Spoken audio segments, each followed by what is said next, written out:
माननीय मुशाहरी सर, माननीय आफात गिरी, मंच पर उपस्थित सभी लोग और भाई और बहनों, खुलुमबाई। ये मेरा सौभाग्य है कि आपसू के 58th कन्वेंशन में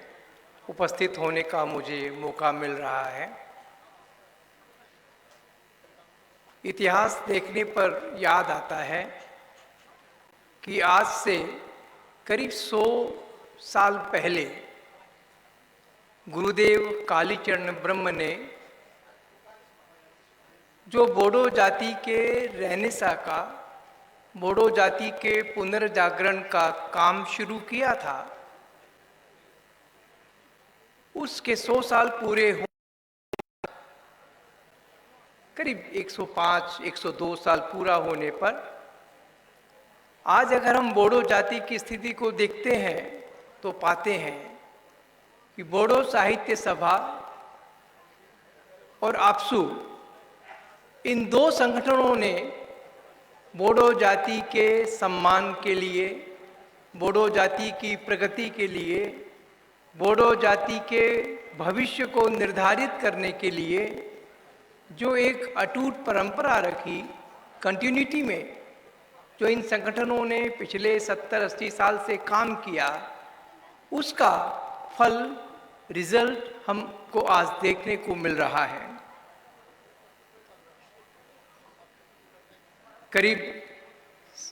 28 साल पहले से आपसू के साथ काम कर रहा हूँ और अभी पद्मश्री जिनको मिला सेरिकल्चर में, अभी वो बता रहे थे कि जब हमने 2001 और 2 में दिल्ली में नेशनल बोडो मेला किया था, उस समय वो हमारे सेरिकल्चर एक्सपर्ट बन के हमारे सेमिनार में आए थे।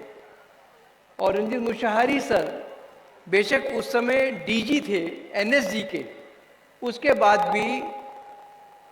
मुशाहरी सर 7 दिन तक नेशनल बोडो मेला में हमारे साथ में रहे और उसको ऑर्गेनाइज करने में उर्खाव गोरा ब्रह्म, सांसुमा बसुमतारी जी, दोनों एमपी और आपसू के सारे लोग उस समय उस काम को उन लोगों ने बहुत अच्छी तरह से पूरे देश के सामने बोडो संस्कृति, बोडो इश्यूज, उनकी प्रॉब्लम्स, सॉल्यूशंस सब वहाँ पे हम लोगों ने देखा। अभी 1-1.5 साल पहले आपसू ने, दीपेन बोरो जी ने बोडोलैंड महोत्सव दिल्ली में ऑर्गेनाइज किया, जिसमें प्रधानमंत्री नरेंद्र मोदी जी ने आकर कहा कि इतना भव्य, इतनी रिच कल्चर के दर्शन, बोडो संस्कृति के दर्शन मैंने पहली बार किए। पूरे आसाम से, बोडोलैंड से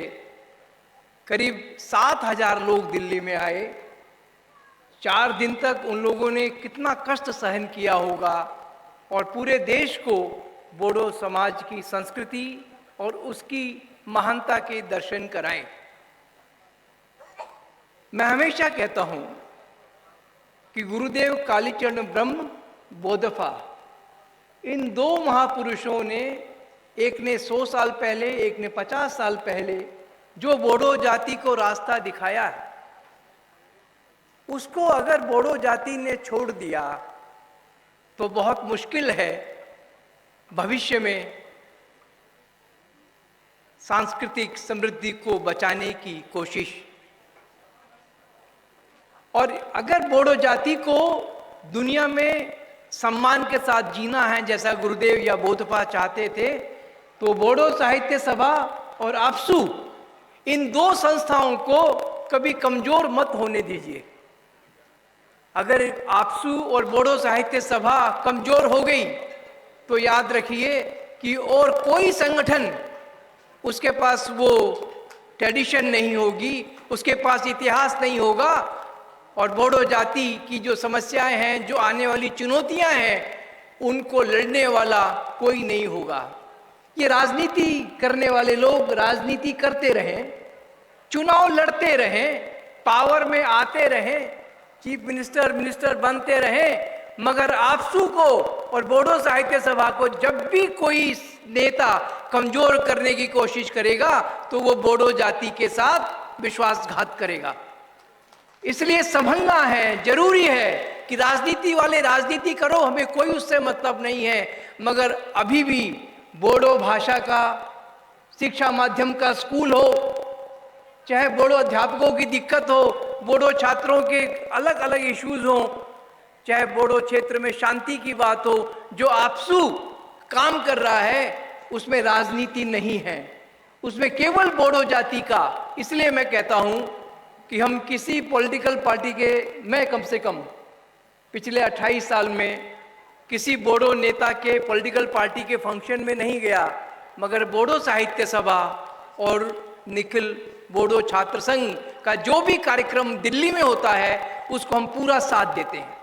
हम किसी पॉलिटिकल पार्टी का साथ नहीं दे सकते, मगर आपसू को नहीं छोड़ सकते, क्योंकि अगर आपसू बचेगा, बोडो साहित्य सभा बचेगी, तो एक बहुत महान संस्कृति जो बोडो संस्कृति है वो दुनिया को आगे, आज नहीं 1000 साल आगे भी दुनिया को देखने को मिलेगी। इन शब्दों के साथ मेरा आप लोगों से अनुरोध है, आप खूब राजनीति में भाग लीजिए, सब कुछ कीजिए, मगर आपसू को और बोडो साहित्य सभा को जितना मजबूत करेंगे, जितना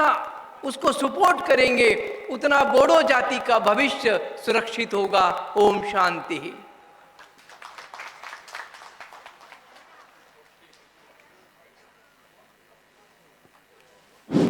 मानगोनां रायजो राजा नोंथांमोन, हमारे बीच में प्रोफेसर रमेश